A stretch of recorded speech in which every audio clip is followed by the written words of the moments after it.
I'm gonna.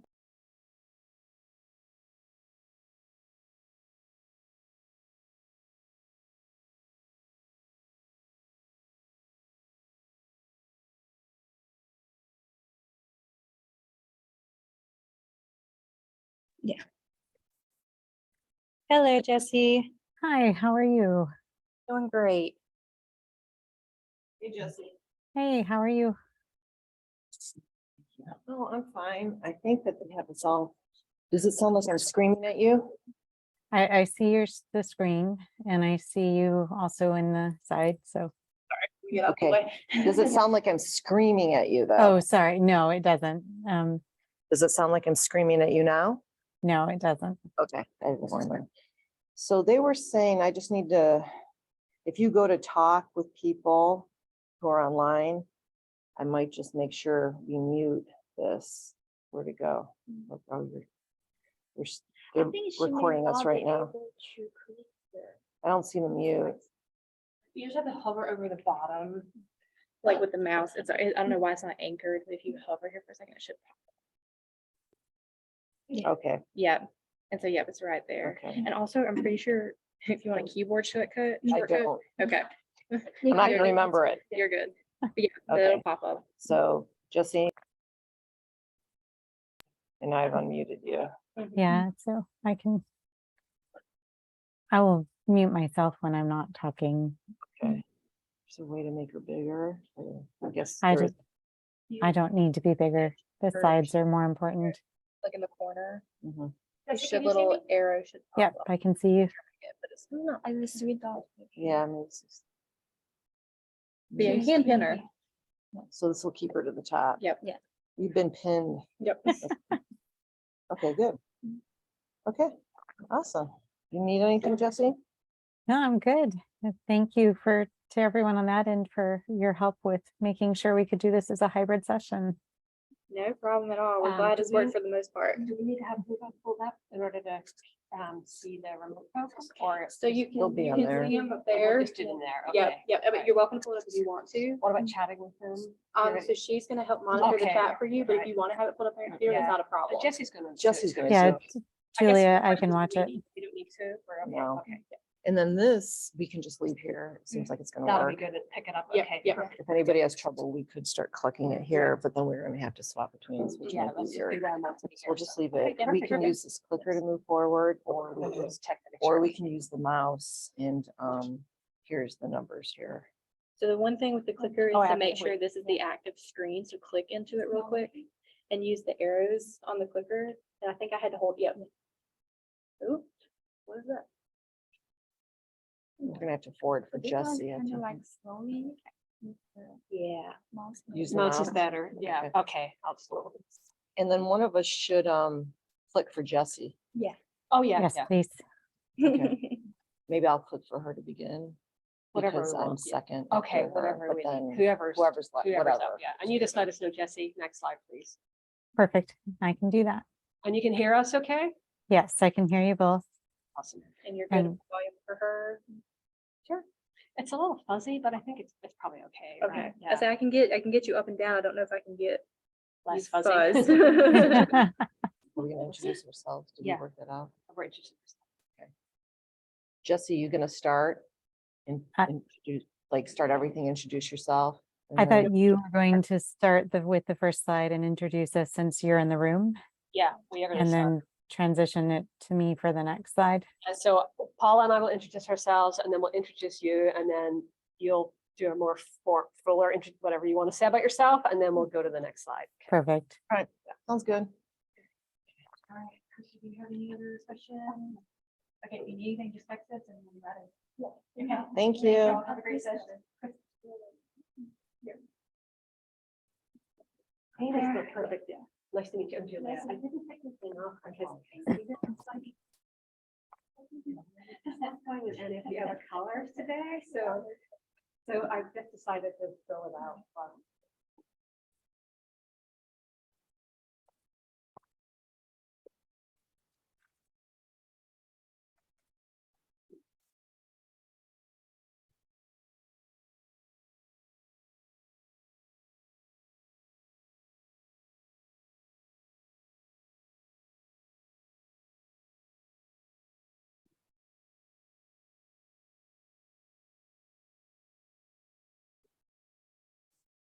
Had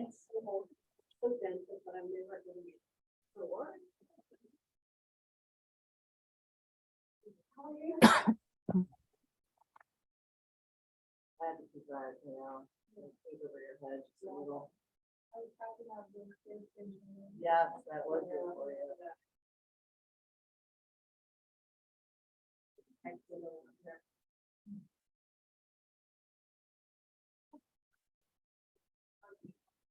Oh.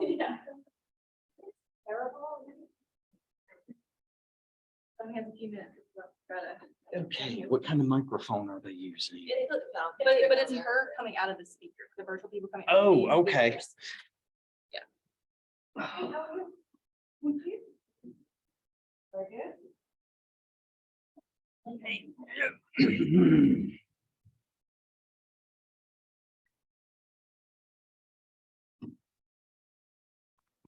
This might take a second. If you can, it's okay. Yeah. it's Yeah, not don't it's knock not yourself terrible, out. it's just, Did you want me to try again? See what the sound like, what it sounds like? He's working on something below. Jesse will let you know. Yeah. Okay, I just want to see what it's. Below the desk, I mean, you're like, what am I talking about? He's under the desk working on something.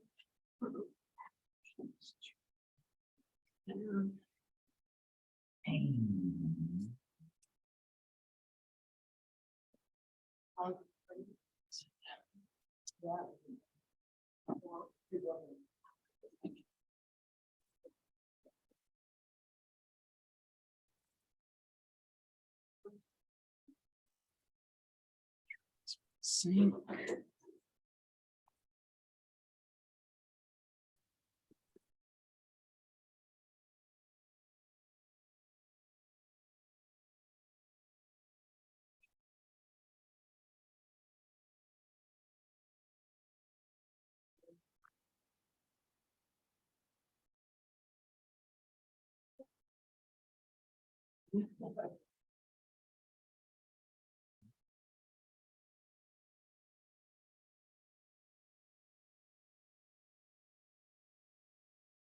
okay, how about trying that? Can you hear me? Say something for us? Can you hear me now? That any better? I can hear you, yeah.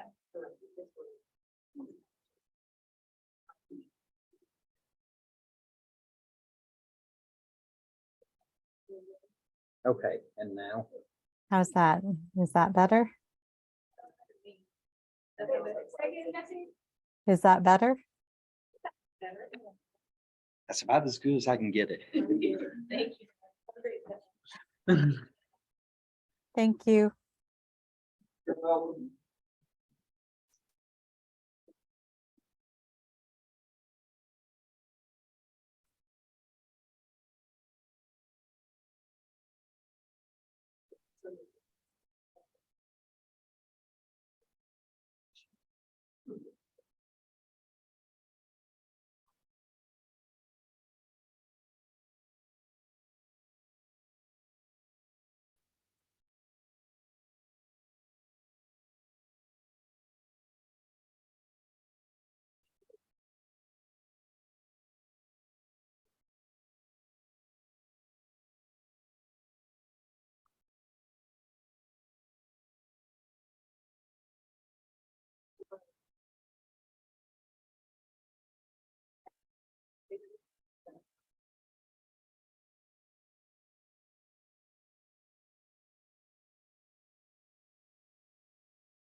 Yeah,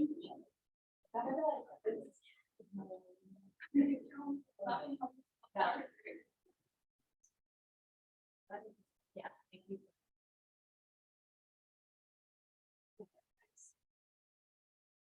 Trying to check in. How you doing? Yeah, of course. Really good. I feel like we're angry. And that you just figured it out. I think also that's awesome. Even though it's not a question, checking out. Awesome. And I think the camera is currently facing me. Yep, I see myself. Yeah, and you got in-person people coming, right? Yes. Yeah. Awesome. Perfect. That's the right place for the camera to be. All right, I'll leave you to it.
That good?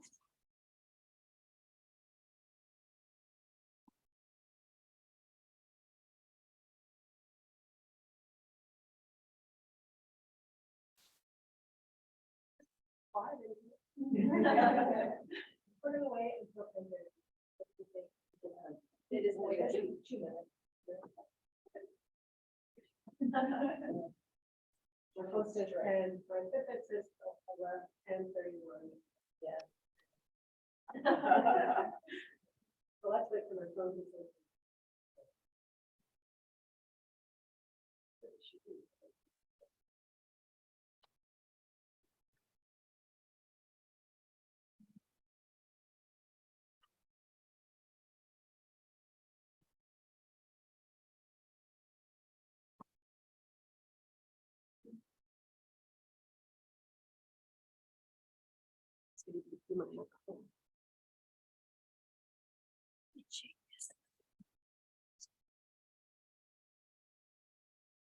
Well, good morning, everyone. And good morning to those who are on Zoom with us. Hopefully you can hear us okay. They'll let us know if they're not able to hear, right? Jesse's nodding, it's okay. Awesome, great. Well, welcome to our session on Writing Beyond the University as a framework for WAC's future. I am Julia Blakeney. We're obviously all at Elon University. I use she, her pronouns. I direct the Writing Center within the Center for Writing Excellence. And I was also one of the co-chairs of the Center for Engaged Learning's research seminar on Writing Beyond the University, which is what brings me to this area of research. Hi, I'm Paula Rosinski, also at Elon. We're all from Elon. And I direct writing across the university there, and I'm also a faculty member in professional writing and rhetoric. And I specialize in multimedia rhetoric and writing classes. And I was also a member who co-led the Writing Beyond the University self-seminar. I'm Jessie Moore, and just really quickly, Paula, when you're speaking, you might need to step a little closer to the mic so that we can hear you better. Got it. Thank you. Just like that. That worked great. Thank you. But yes, I'm Jessie Moore. I'm sorry I couldn't join in person, but I see that I'm with great company online. So thanks for those joining in person and online. I direct the Center for Engaged Learning at Elon, which I'll tell you more about in just a moment. But we have our next research seminar group starting this weekend, and they are starting to arrive tomorrow. So it just unfortunately wasn't feasible for me to join you in person. So thank you to our IWAC organizers for making a hybrid session possible. And Paula or Julia, can you advance to the next slide? Yes, Paul is doing it. Sorry about that. So to just tell you a little bit about the research seminar that brings us together, the Center for Engaged Learning runs 3-year research seminars, starting a new research seminar every year. So we always have 3 in progress at different stages of activity. And they are designed to facilitate multi-institutional research on engaged learning topics. So from 2019 through 2021, we focused on writing beyond the university. We had 6 multi-institutional teams, as well as our own seminar leader research. And our participants represented 9 countries. And I see a couple of them on the online version with us here today. So the research seminar was a chance to do a deep dive into what we understand about the types of writing that students do really beyond the classroom and beyond academic requirements for writing. That could be concurrent context. It could also be after they graduate. And we saw in our team's research that there was really a mix of writing. Students are writing all the time and writing for lots of different audiences and purposes. And we'll connect to why that is important for WAC in just a few moments. Paula, next slide, please. So with the research seminar, here are the 3 theme areas that we ask participants to focus on. So everyone is focusing on writing beyond the university, but then they were looking at more detailed questions within one of these areas. So understanding writing experiences and writing knowledge development across lifelong learning, exploring how writers developing professional identities, subjectivities, and practices are informed by writing experiences within and outside academic contexts, and understanding how to facilitate writers' ongoing self-agency and learning. And you'll see that has a strong connection to why we are pitching this as a framework for WAC as we go forward. Next slide, please. And if you become interested, we are only sharing a very small bit in this session. And I know some of our participants and chapter authors are also presenting in other sessions there. But we do have an open access book that's published by the Center for Engaged Learning that includes all of the research seminar, all of the research studies from the research seminar, as well as other studies that were happening concurrently in other contexts around the globe. So you can see the URL there, and I'll also share it in the chat. And just very quickly, there is a question in the chat about if the slides will be shared in this chat. And I'm not sure how to do that on our end, but maybe our tech support can help with that. Yeah, we've asked about it, Jessie. Great, thank you. So back to you, Paula. Okay, all right. Thanks, Jessie. So I'm going to really quickly review some a few best practices in from the first generation writing transfer research, because what we're going to talk about with writing beyond the university kind of relies upon that. So just a really quick review. You're probably already familiar, and I've already messed up.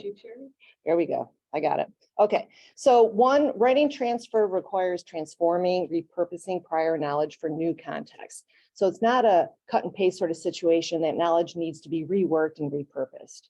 Number two, writing transfer is complex and it can occur across multiple contexts. So the idea is that it can occur, it doesn't necessarily occur or always occurs. And also it's complex, it can transfer to different contexts in different ways. So it might go from a first year writing to a disciplinary or from one disciplinary class to a different kind of discipline. Three, students' dispositions and identities matter. So we can make up all the theories we want about transfer, but students have different beliefs, attitude, preferences, biases, and of course that complicates that transfer. So it's not always the same for each student. Number four, writing knowledge and strategies can both transfer. So we can think of those separate things, the knowledge and the strategies. And then five, certain pedagogies and experiences can encourage writing transfer. So some enabling practices that promote writing transfer, and these are just a couple, we can give students practice analyzing writing expectations in specific contexts. And of course, rhetorically based concepts are especially useful in that for encouraging that kind of transfer. So genre, purpose, focus on audience, and those sorts of things. Number two, we can use activities that foster metacognitive awareness. So things like asking good questions about writing situations or developing heuristics for analyzing unfamiliar writing situations. So those questions and those heuristics might always change, but the practice of asking questions and how to ask questions and how to ask good questions or how to develop heuristics or that you should be using a heuristic can transfer. And then number three, we can model transfer-focused thinking and application of metacognitive awareness as part of the writing process. And you can model yourself as an instructor. We all write a lot, but often we hide that from students. Why do we hide that? So talking about our own experiences transferring or encouraging students to share their experiences as well. And then, so we have a lot of data and we're not going to be focusing on all of it today, as Julia mentioned. We are focusing a lot on writing out beyond the university and professional context and concurrent with academic experiences. But we did want to note that there is research, some really good research in alumni writing. This is not all of the research, but some that we found helpful. And we found that the alumni research tends to have a really specific question that they were trying to solve for their own program. So for instance, a program was trying to figure out where are students going to work? Something specific about their writing, maybe about their writing process, maybe the context in which they're writing or the genres or the technologies they're using. Sometimes it's a very specific transfer question, like how are our alumni transferring strategies from alphabetic writing to multimedia writing, or in a lot of instances, it's a form of program assessment that they're doing this research.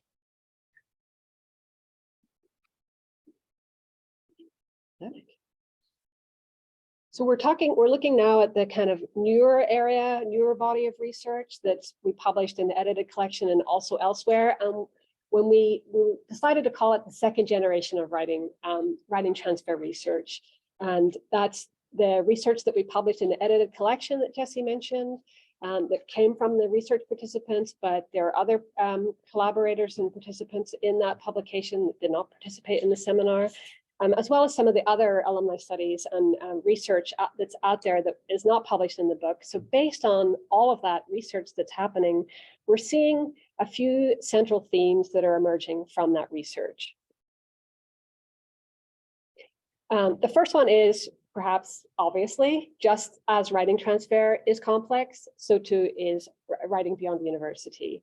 And writing beyond the university is just as writing that's happening within the university is interrelated, meaning that the writing a person will do in one context potentially has an impact on the writing they do in another context. And if you think about like a student who's taking, let's say, a writing related course in their major, they are writing a blog, let's say, where they're writing film reviews, they're writing for an internship, and maybe they're also very active on social media. They're doing all these different types of writing in all these different spaces.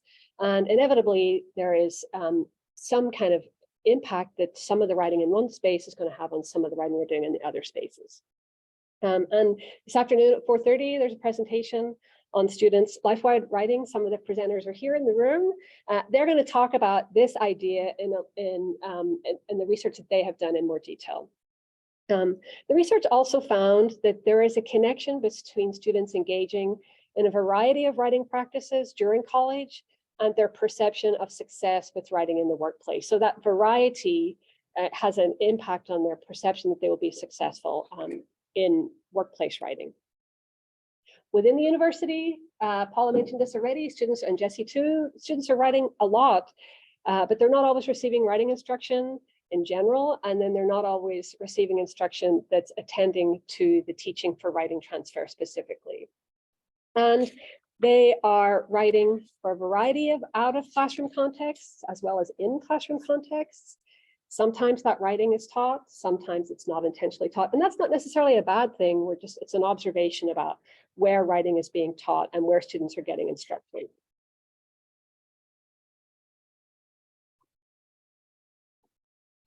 And then a few other observations from the research that we summarized. Writing is an important part of professionals' lives. Writers develop their own strategies for learning to write in new contexts. And sometimes they do this because they have not encountered adequate instruction for those strategies in prior learning contexts, or even in the current writing situation. So in the workplace, let's say, they're maybe not getting enough instruction. Or sometimes it's because the writing that they're doing beyond the university is just so very different than the writing that they have encountered previously. And then we also found that research has also found that professionals, when they understand that if they have an understanding of what successful workplace writing is and how to produce it, it will help them feel more confident and competent. So that's a good thing. So we're going to dig in a little bit more focus. We're going to look at some of the specific findings of one of the chapters in the edited collection. This is a chapter that Jessie and Paula and I, along with Heather Lindenman, Travis Maynard, and Lily wrote. It summarizes findings of 3 research projects. Jessie is going to talk about the first of those research projects. I will talk about the second one, and then Paula is going to talk about the third one. Briefly, we promise. Thank you, Julia. And there is one additional research project represented in that chapter that we are opting not to share today because the researcher who was most directly involved with that one couldn't join us. And so we want him to be able to speak to his project in other venues. But just to start us off, in 2019, the Center for Engaged Learning partnered with Elon's poll to do a national survey of recent college graduates. And you can see that we had just over 1,500 participants in that poll. These were college graduates who were typically, well, I'm going to 25 to 34, as you can see on the words failing me. That's not good. On the infographic, you can see the age ranges. Most were 25 to 34, but the full range was 18 to 34. We had broad representation from across the US because of our partner Elon Poll's focus. This is US specific, not international, but you can also see we had a fairly decent range of college sizes represented and pretty even distribution across the US. So Julia, if you can advance, please. So we had a lot of findings in that poll, but just to summarize the ones that are most relevant to writing beyond the university, 83% of those recent college graduates thought that college had prepared them well for work-related writing. And 64% thought that writing effectively was very important to their day-to-day life. 82% said that they developed my writing skills for day-to-day life in college. So that's a pretty optimistic picture. I'd like the 64% to be a little bit higher. I think that there are certainly writing that people do and throughout their lives that they don't necessarily identify as writing. And so that gets into the question of what do we call the composing and writing activities that are happening in the 21st century? And will people identify them as writing? Even if we as researchers do, they may not automatically identify them as such. So that number, I suspect, would be a little higher if we had given more examples of what constitutes writing. But again, a pretty good picture there. I'd like the other 20% or so to have felt better about how college prepared them. But even with this positive picture, there are some challenges that we see inherent in other parts of the data set. So Julie, if you can advance, please. These are the genres that they reported writing weekly. Emails, of course, are still very prevalent, but you can see the range of other types of genres that they were writing as well. Social media, of course, high for many of these recent graduates. Teaching materials, we asked in other questions, we know that some of these folks are in K-12 context, but also sometimes teaching materials for professional development in business organizations. And Julie, if you could advance. But there were some challenges, two that I've highlighted here, writing a type of document that they hadn't encountered before. And we saw that come out in some of the other studies represented in the edited collection as well, that in terms of college preparation, our students are not necessarily writing in college the types of genres that they are writing beyond the university. So we've got some misalignment there at times. And then adapting to readers' expectations and needs. Several written comments spoke to this challenge, with students wishing that they had had more real-world practice with the type of writing that they would be doing in the workplace and in other parts of their day-to-day life, so that they had more practice with writing for readers beyond a teacher. And that was something that several comments noted, is that they'd gotten lots of practice writing for a teacher, but not necessarily practice writing for other audiences. One that I didn't put on the slide, but I want to mention briefly, is that there also was some survey data that suggests that feedback is a challenge, figuring out how do you ask for feedback and how do you use feedback when you get it. And that's just another challenge that we can be mindful of as we're thinking about preparing students for these contexts. Go ahead, Julia. Thanks. So the second of the three studies we're talking about that we summarized in that chapter was one that we call rhetorical training, which we define, as you see from this quote here, we're looking at the coordinated curricular and co-curricular experiences that immerse students in writing for different audiences. And we don't mean that someone is coordinating those, but that students are having this variety of different experiences that will immerse them in writing. So really trying to get a sense of the types of writing they're doing across different spaces. So this study was a survey. We surveyed students and recent alumni. We used snowball sampling to recruit participants. So we reached out to our own communities, and then we asked them to forward the survey to people who they thought would be relevant in terms of alumni or current students. We were gathering data on students and alumni's most often written types of writing and the writing they most valued, as well as the rhetorical situations in which they compose them. And in terms of the connection between what we feel are the implications for WAC here, we did find somewhat of a disconnect between students' classroom writing assignments and the type of writing they actually do as alumni. And we think that this tells us or illustrates for us that the university curricula could do more to better prepare students for the writing they're actually doing, related to the types of writing they might encounter beyond the university, as well as the strategies they need for approaching new writing situations. And we found that some of that preparation is happening in co-curricular spaces. It could also be happening in curricular spaces, and we could be helping students see the connections between the learning in those different spaces. So I'll just review for you quickly some of the findings from the research. First of all, just in terms of context, in order to get a sense of what they're learning and what kind of writing they're doing, we asked them to identify what they write most often. So we give them a list of 50 or so types of writing, or you might call them genres of writing. There was also a space for them to add in their own additional types of writing. From that 50, we asked them to select the top 5 most often written types of writing. And you can see we're doing a comparison here between students and alumni. You can see that for students and alumni, texting, most common, most often written.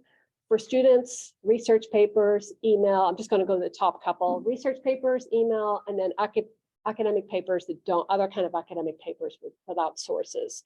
And for alumni, texting, email, to-do lists, presentation slides. So we're seeing for students, academic writing, self-sponsored writing. For alumni, professional writing, self-sponsored writing. From the list of what they had identified as the 5 most often types of writing, we asked them to identify their most valued type of writing. We did not define that for them. We asked them what is most valued for you. And this is what they told us. For students, research papers requiring sources is by far the most valued for them. Secondly, academic papers not requiring sources, and then everything else much less valued. For alumni, email by far the most valued type of writing, confirming what Jesse has already told from the national study, followed by, I would call that self-sponsored writing, journal or diary, and then professional writing. We also asked participants to point to the prior experiences that have prepared them for this most valued type of writing. And please don't be, this is Lily, our colleague Lily produced this beautiful slide. I'll just point out to you what I think is most important about it. For both the things that are in boxes gives you a clue, right? So for both students and alumni, advanced writing courses and writing related major or minor, the most important prior experiences for them. And for and then additionally for students, thesis or research papers for students. And for alumni, it was on-campus employment actually that was the most valued or the prior experience that helped them prepare for the most valued type of writing. And one other slide, one other set of data here was when we think about the 2 most valued, the research papers for students and the email for alumni, we looked specifically at the prior, more detail at the prior experiences. We see here that both curricular and co-curricular activities contributed to participants' sense of their preparation.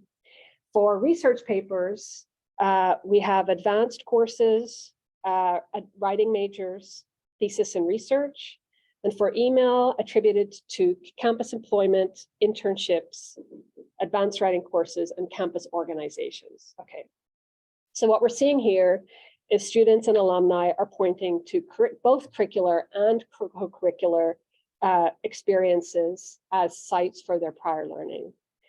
And so for the question for us, I think, is how do we help faculty who are teaching writing across the university and across the curriculum to build in the real and varied writing experiences of students, to help students see the connection between the writing beyond the university and their classroom writing. You can see that they're doing a lot, to expose them to a greater variety of writing, and to help students practice the kinds of writing they will be doing beyond the university. Thanks, Julie. Oh, sure. Okay, I'm going to talk about another study we discuss in the chapter, and this is an Elon alumni study that was part of our Writing Excellence Initiative, which was our QEP for SACS accreditation, a lot of acronyms there. And so this was a kind of assessment for the Writing Excellence Initiative, and we wanted to survey with the same questions students who were alumni who were part of the Writing Excellence Initiative and alumni who weren't part of the Writing Excellence Initiative. So the pre-WEI were students from alumni from 2000 to 2013 graduates, and there were 513 of those alumni, and the post-WEI were attended school from 2014 to 2018, and there were 396 of those participants.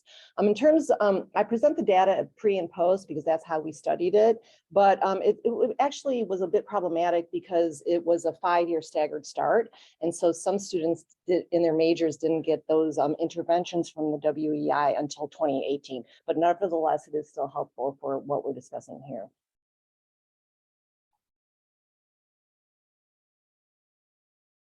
So the survey we asked, this is only a sample of questions, but we wanted to share some of them with you. We did ask questions about workplace and civic personal writing questions. We asked about the types of writing they do in the professional world, the types of writing that compose most frequently, the types of writing they spend the most time on, and some of their writing challenges. We also asked questions about the perceptions of transfer from Elon to the workplace. We asked questions about the extent to which college education prepared them or failed to prepare them for the writing they're doing beyond the university in the professional world. We asked them ways that the college writing experiences help them with the writing they're doing after graduation. We also asked them ways that Elon could have better prepared them. We also asked questions about self-sponsored writing. I don't report on that here. Heather Lindemann and I did publish a CEAS article on that data if you're interested. And I believe our colleagues later today who are in the CEL seminar might touch on that as well. So we asked them about the writing most frequently composed, and you can see it really corresponds with what Jesse and Julia have already presented. So both pre and post WEI students, did I go the wrong way? Are we good here? Yes, excuse me.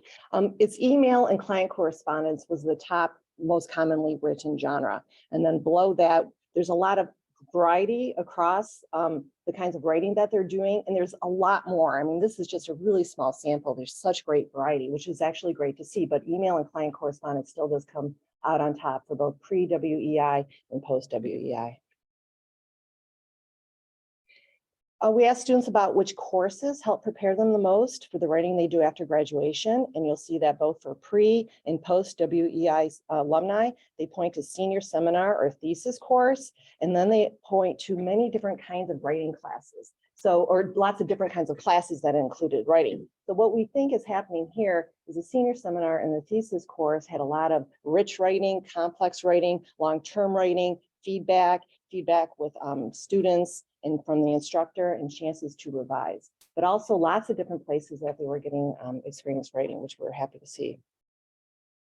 And then we asked them for the courses that you identified, which projects help you the most? And for both pre and post, you'll see that the senior seminar final assignment is very highly rated, as is undergraduate research. Elon spends a lot of time and focuses on undergraduate research, but also senior thesis writing. And again, we think the same things are happening. There were rich, complex assignments, but then you'll also see there's many other kinds of projects that we're writing as well. So when we asked them about the experiences that contributed most to their learning, because we also had a place where they could write in qualitative comments, they often pointed to engaged learning, assignments that were engaged, that were collaborative, that involved real world aspects and opportunities for revision. So this is just a sample of the many, many quotes we got that point to this kind of learning. A first student talked about writing a Civil War paper collaboratively with a colleague, and they presented it at the Student Undergraduate Research Forum, and they learned to work with a partner, and they had to articulate the research to a real audience. Another student talked about writing an NIH grant proposal for a senior seminar in neuroscience. So this was writing for a real world aspect, likely for opportunities for revision. So we just got tons of comments like that. And even though the question asked about class projects, alumni also wrote in a lot about extracurricular, co-curricular, and internships as being important to the kind of writing that helped them be successful in writing situations after graduation. For example, a student said writing ads for campus rec programs, writing critical reviews of advertising for my capstone class, writing articles for my internship in Alamance Magazine, writing essays for a Greek yearbook, and writing for the student newspaper. But also great variety of writing that they engage in outside of the formal class structure.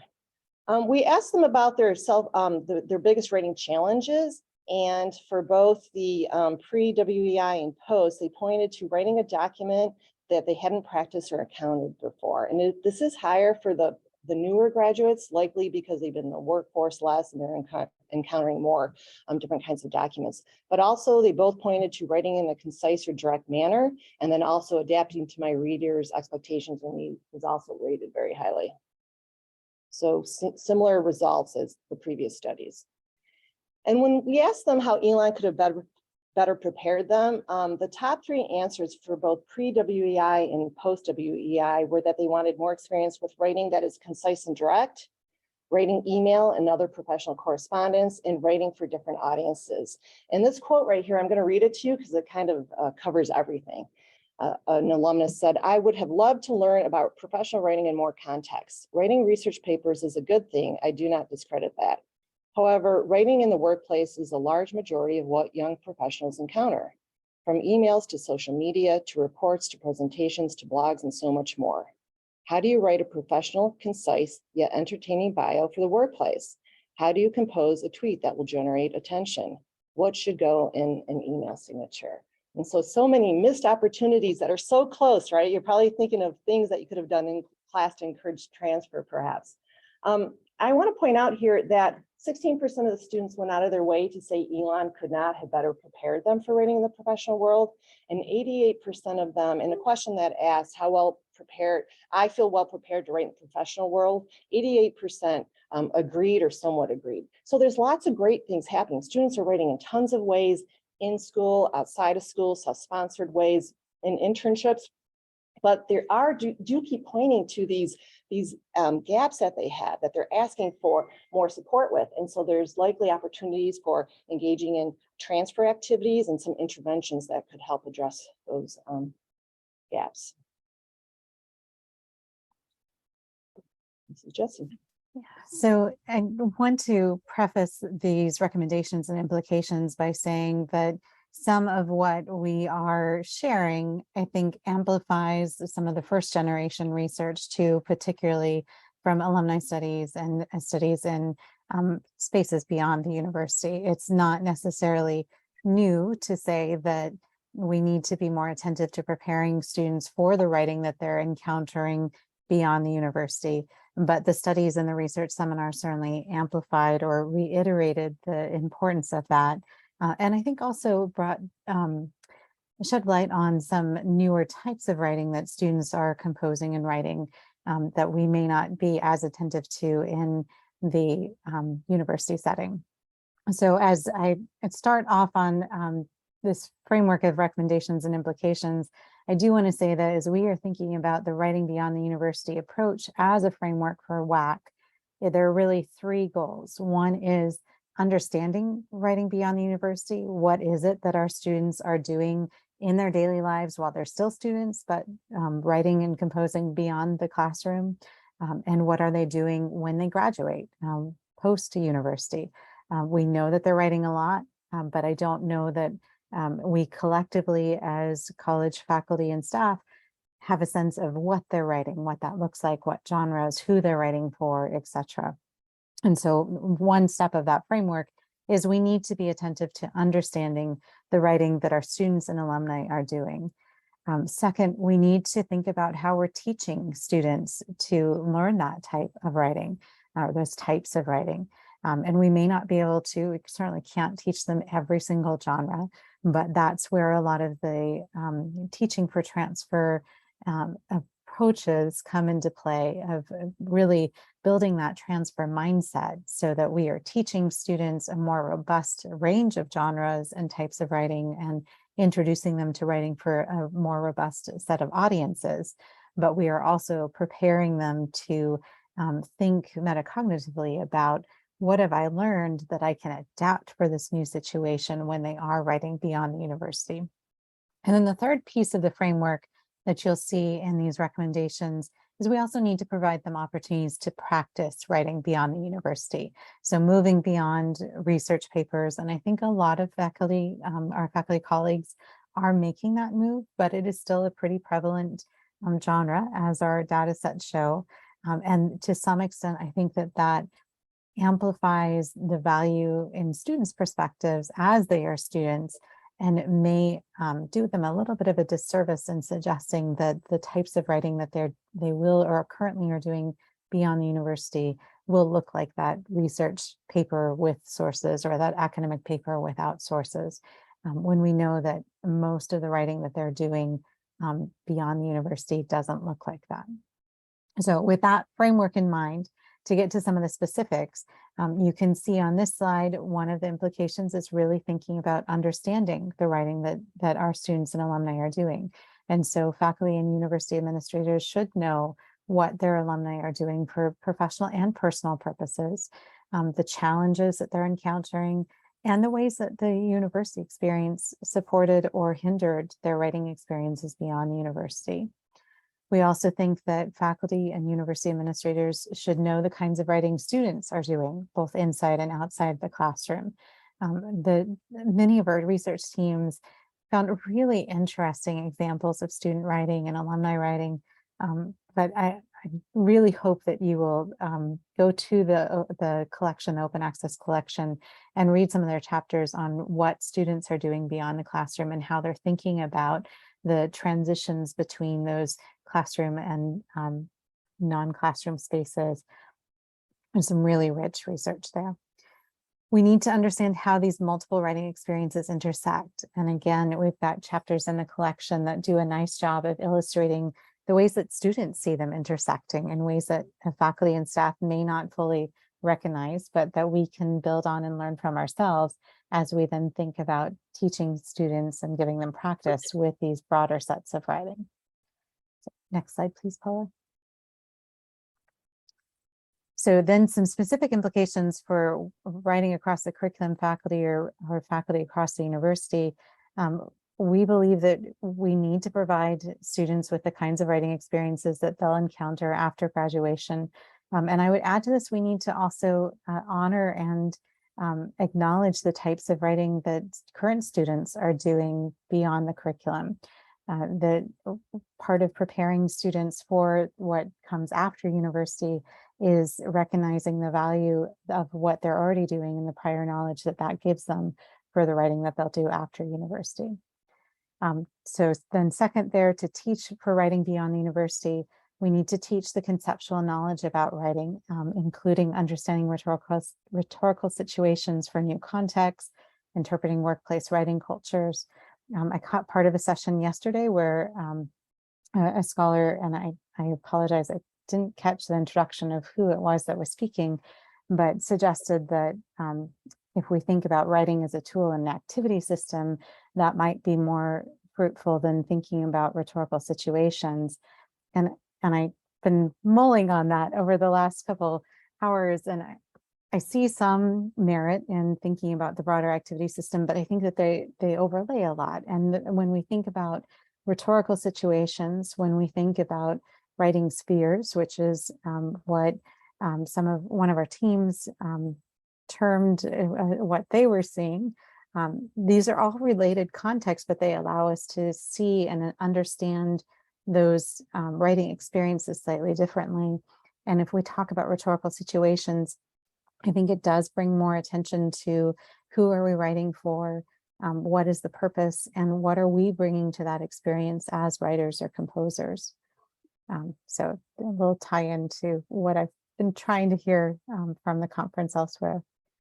And then third on the slide, giving students practice writing for a variety of audiences in a variety of genres. We see that across our data sets that students wanted more of that to feel better prepared for the writing that they're doing in other contexts and other spheres and other spaces and other systems. From other engaged learning research, we see the value of active learning opportunities. I'll say that the Center for Engaged Learning is currently running a research seminar on work integrated learning, which includes things like internships, and a couple of the chapters in the collection also speak to work integrated learning. That is a great avenue to get students thinking actively about the writing they're currently doing beyond the university, the writing that they will be doing for professional contexts beyond the university, while they still have the safety net of a faculty member or mentor helping them actively reflect on what they're learning from those experiences. And then helping students to understand the importance of seeking meaningful feedback. And you can see why I added that to the challenges from the national poll data, is that it's still challenging for students to think about how do they ask for feedback, and what do they do with it. And so giving more time to that. And I would always give a shout out to Eli Review teams for the great work that they're doing there.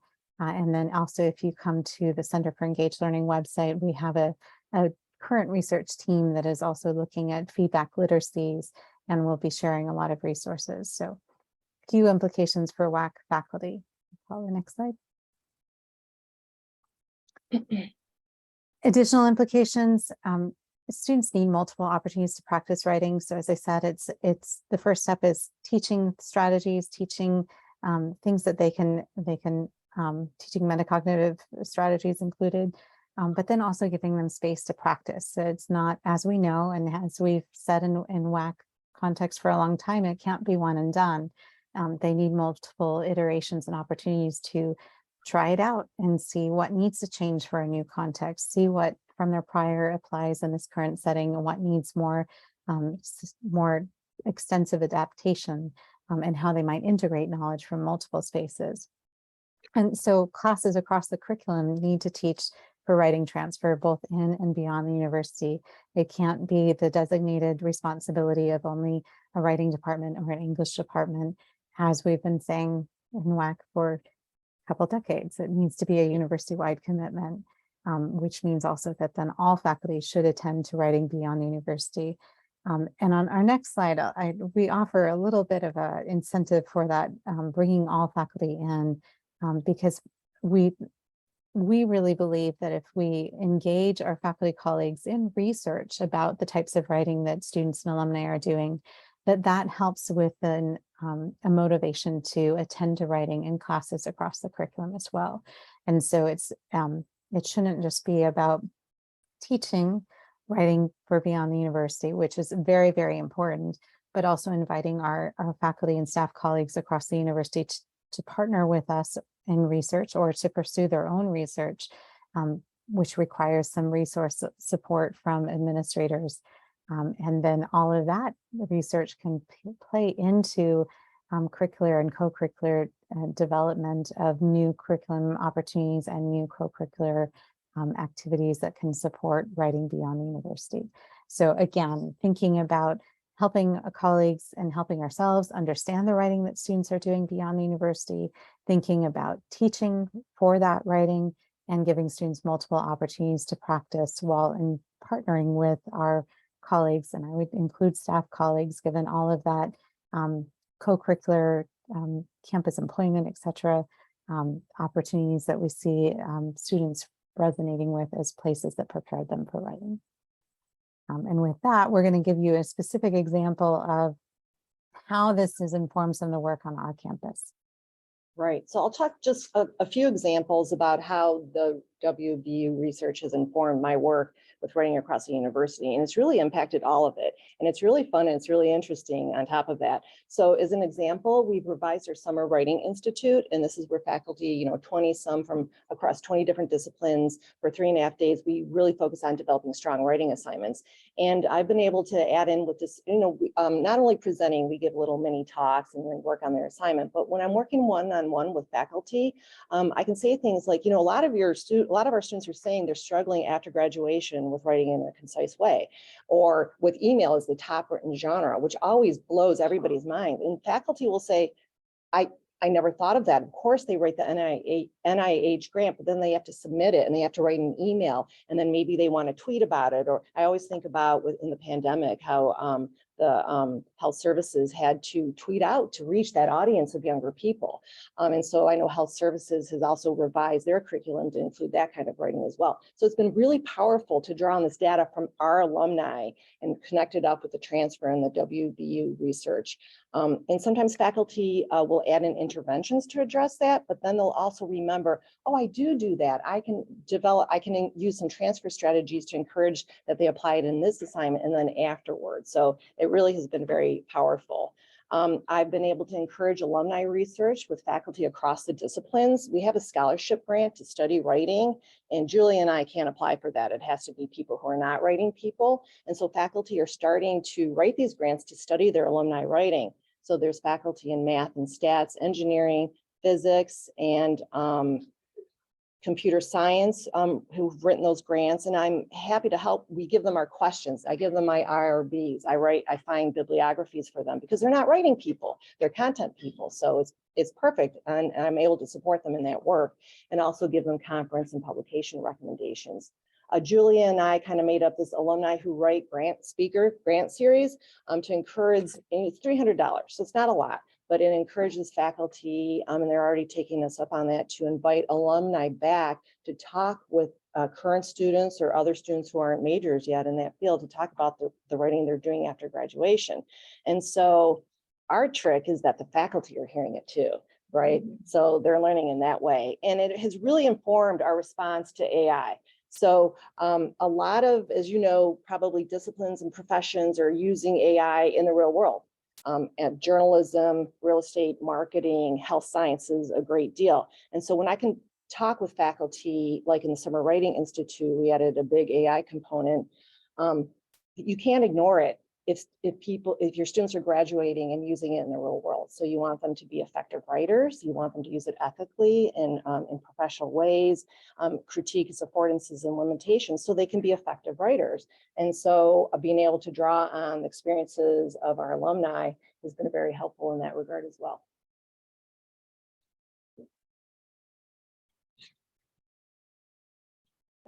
So we are moving into the chance for us to have a conversation together. We have a lot of time left and we're hoping we can have a productive conversation. We have a series of questions. The first set of questions is about the writing students are doing. I'll just give you a preview. The second set of questions is about curricular innovations, and then also kind of changes you might make around pedagogy. So the first one, and we're going to kind of pause at each of these and give you a chance to talk to your neighbors about each of these questions, and we'll hear some feedback and ideas.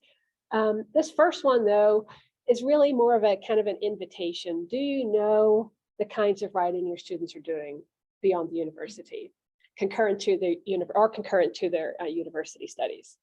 And if you don't, how might you partner with students to learn about their daily writing lives, the types of writing they produce, and who they write for? So maybe we should give them a couple minutes to talk about this. Yeah.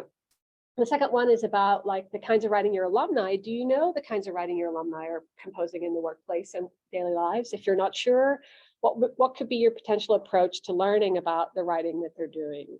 So we'll take a couple of minutes, maybe for you to talk with a neighbor about this. I will get some, I think some of you are probably doing this already, so we could hear about the work you're already doing.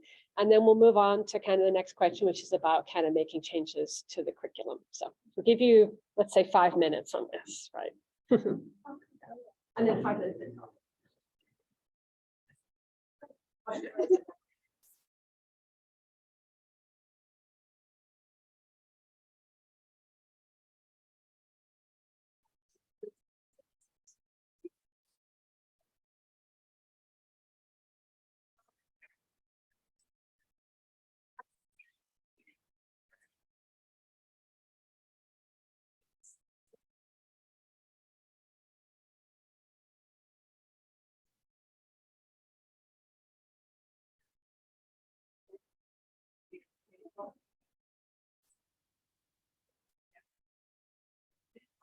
And for those who are joining us online, if you visit the Whova chat area for this session, we certainly can share some ideas there as well. I just muted her. If I mute Jessie, can they hear each other? Oh, she muted herself. Yeah. Can I write a response to that really quick? Yes. Yeah, let's hear Jessie. Yeah.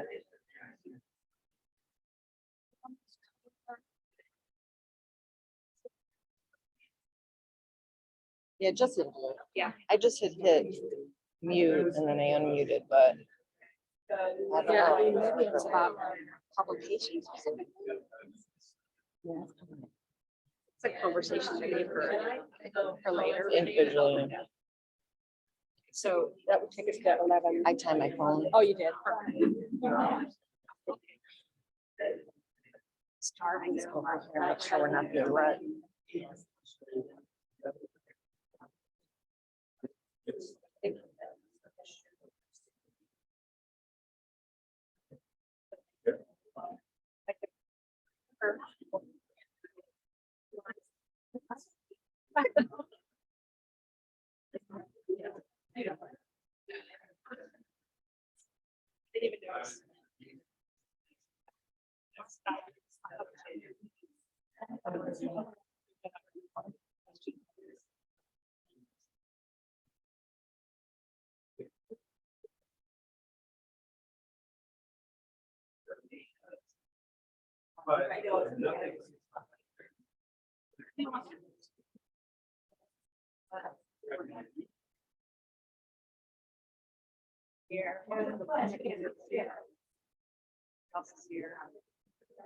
Isis.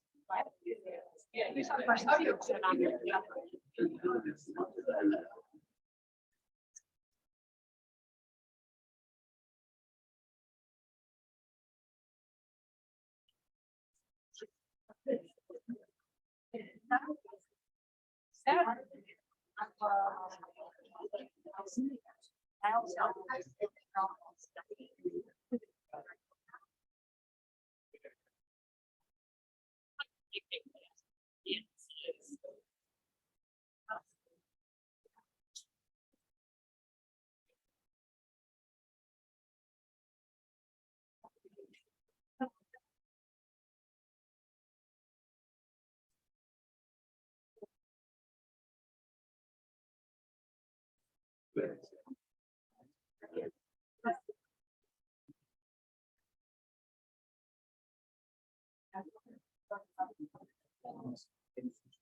Yeah.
Jesse, can you hear me?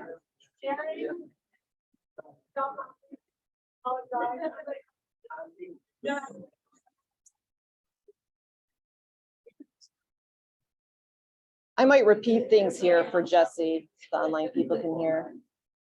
Okay, all right. All right. So we would love to know if some of you are doing, have already kind of got a sense of the kinds of writing students are doing outside of your classrooms. I don't know if a couple of you would like to share, if you, or were you just talking about what you'd like to do?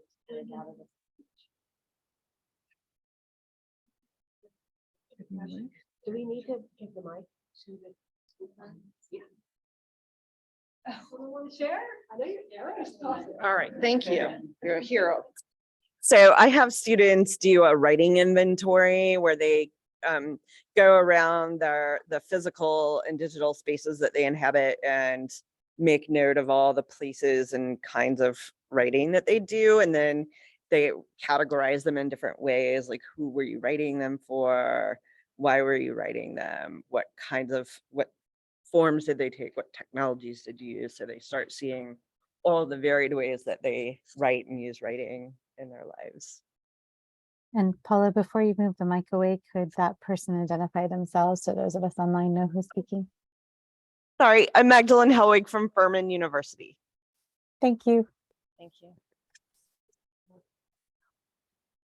Introduce yourself, please.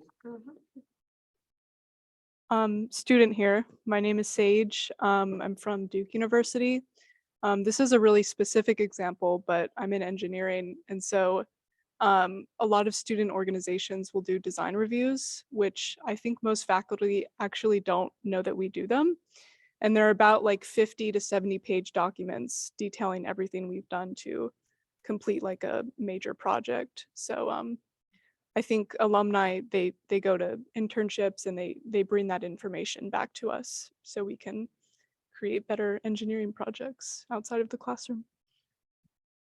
That's awesome. They gave a very excellent presentation yesterday on writing and engineering to undergraduate students. Doug Hesse from the University of Denver, just picking up quickly from what Paige commented on. I've become really aware of the amount of writing that students are doing in clubs and organizations. Haven't particularly looked at that, but as a faculty advisor to one of them, was really curious to see the documentation, the how-to, the archives, the emails, and so on. I have an interesting question of to the extent to which we should, quote, interfere or not in that, but that is going on. Well, and Paula didn't mention this part of the Writing Excellence Initiative, but she worked with the staff at Elon as well, because we know that so much writing happens in those spaces. And so it may not be interfering, quote unquote, with specific organizations, but preparing their advisors to support the writing that they're doing in those spaces. Joan Mullen, UNC Charlotte. Hey, Jesse. The two things that our faculty do, one is a very similar kind of inventory, just also referring to that in the classroom when students do it. And you often have to remind students, because if you ask them what kind of writing they do, they'll just go like, oh, you know, school stuff. What? Yeah, right. But keeping that inventory then in mind as they teach and reminding students those connections throughout has been very useful for our faculty. But also I think some of the faculty have been doing things like having students create a survey, and then throughout the semester at some points, key points, having them create their own surveys and survey their faculty, they're not their faculty, they're other friends and students on campus. Some do little campus surveys by sitting in a coffee shop, whatever, and pooling the data together. And then creating, so what does this tell us and what are we learning kind of relationship? So I think that too is invaluable by involving students in creating surveys and understanding how data is used and put together.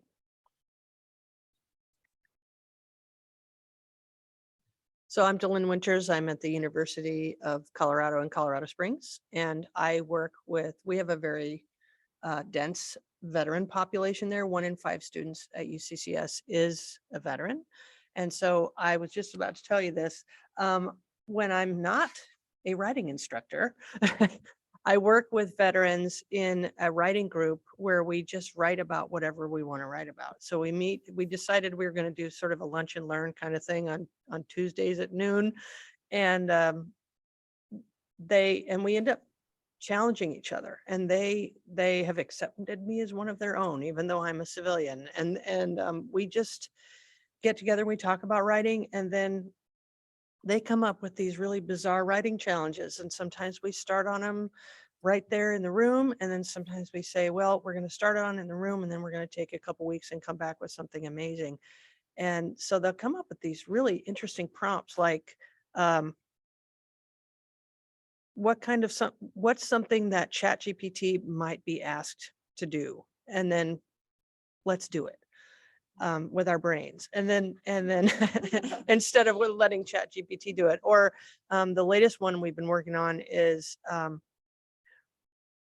what's the last line from a narrative that you could work into a new story that you create yourself? And so it's kind of interesting how they are, and they come from all, you know, walks of life and all levels of experience with writing, but they all are just interested in thinking about writing. And so some of them are really good, very practiced at it, and are not people you would typically look at as writers. Like there's a civil engineering student, there's a, you know, but then there's also English majors, and there's different people who have different levels of, you know, different amounts of writing that they've completed. And it doesn't matter what they bring to the group.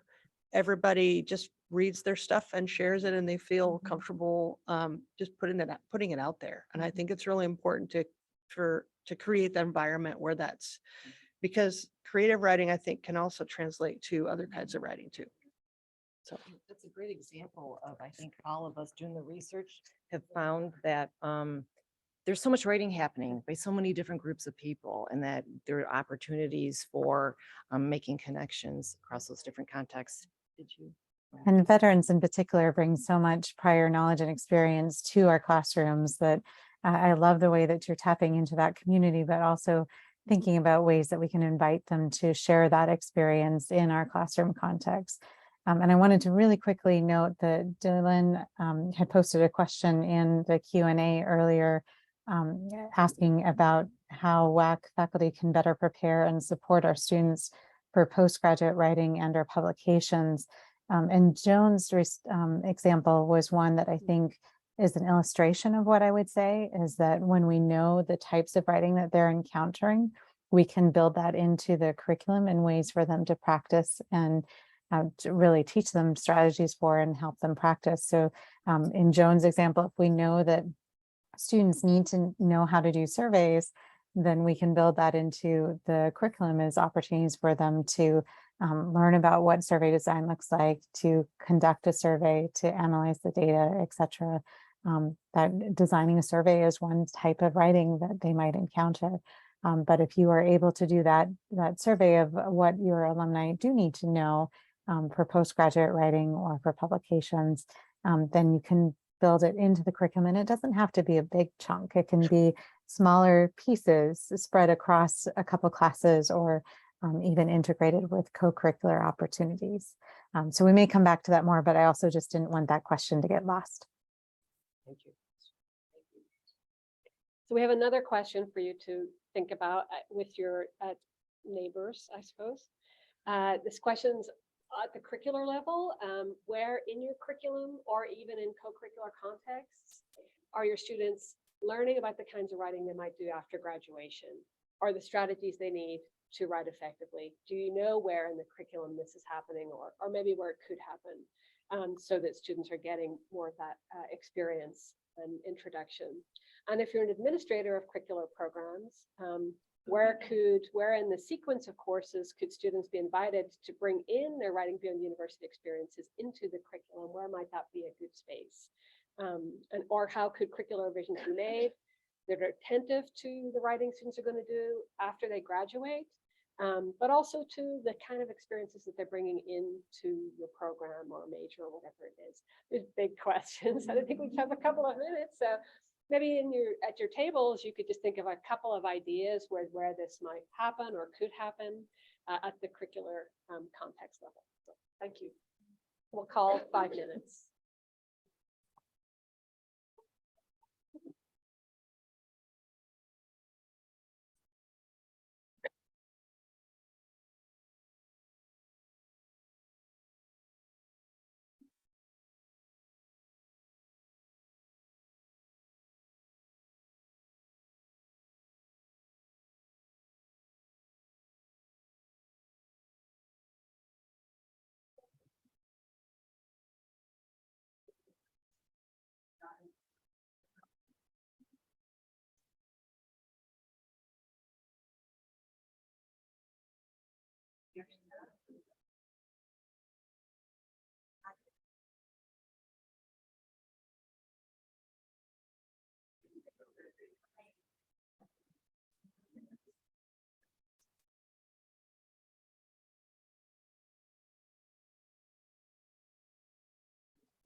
Drop in the last question, or I read.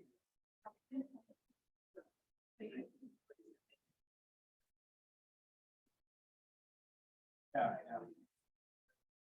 everybody, it's time. We're wondering if maybe you have a few things to share from that prompt, but we're also happy to open it up to other questions. We have about 5 or 6 minutes for lunch. We all want to get there. Paula, it's a little hard to hear you. Repeat what I said because it didn't have this.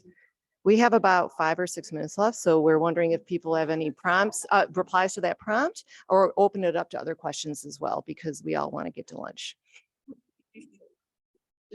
Thank you. I want to get to lunch. Yes. Say your name. I'm Marilyn Ricketts. I'm from the University of the West Indies in Mona, Jamaica. Learning about the different kinds of writing students do after graduation, I had the excellent experience this last year of teaching teachers. So they had to write their unit plans and their lesson plans. And they have to do 100 hours of practicum, which I would have observed. So it was a chance for me to see what they would do. And I always reminded them that, heaven forbid, something could happen. If you write a great unit plan and the lessons to go with it, another English teacher could just jump in and carry on. I said, that speaks to the quality of work that you have done.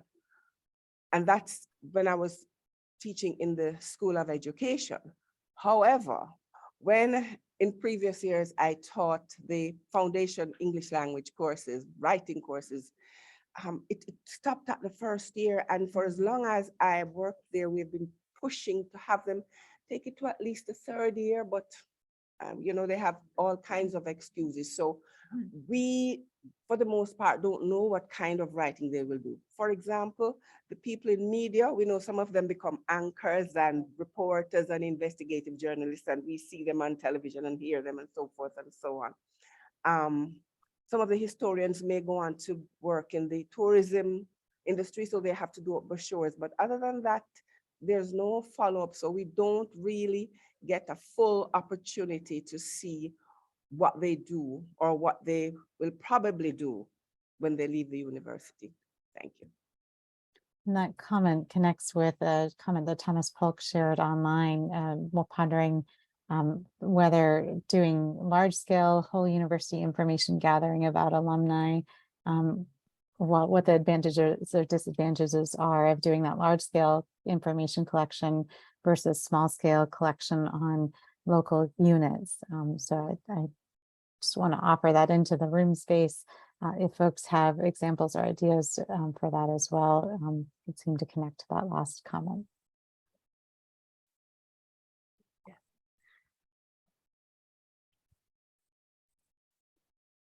Before, I know we all are sitting here going, thank you so much for this, because this is an awesome, awesome survey that you all did. And it took me back to 2006 when we did this at UT Austin, just in the liberal arts college, and the kind of information we got back was so vital from alumni. And we used it in two ways. One, to take the information and aggregate it according to departments so that we could go to departments and say, here's what your alumni say. And that was the most powerful way for me to get a foot into the department and work with faculty on writing, because it really opened their eyes. And you know how valuable alumni are in an R1 where money comes from alumni.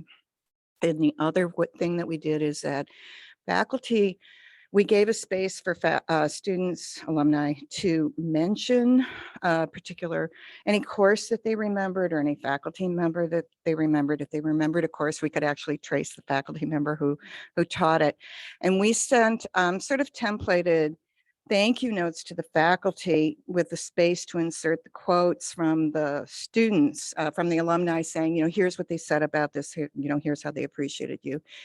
And sent a copy to the faculty member, their chair, and then packaged them all and sent it to the dean. And that was another extraordinarily powerful way to move the curriculum forward, just in terms of strategies. So thank you for this updated, incredible survey that I will be looking at. Thank you. I've come over to you. I'll be brief. My name's Lori Pinkert. I'm at the University of Central Florida. And I talked about a course we have called something like professional practices in writing and rhetoric, which is at the early part of our core curriculum in a writing and rhetoric major, where the students interview professionals in the field that they want to go into. And what we're really upfront about is that self-sponsored and co-curricular isn't just for while you're in college, but you have to keep doing it while you're on the job. So they get to ask those professionals about how did they learn to do what they do? What kinds of certifications do they continue to engage? And it strikes me that that question about curriculum being adjusted for us as WAC folks, we might think about those intro to the major courses that departments have where we know, right, knowledge building and writing is often seated in, but also as an opportunity to engage them in conversations about what they know about what their students are doing beyond. So.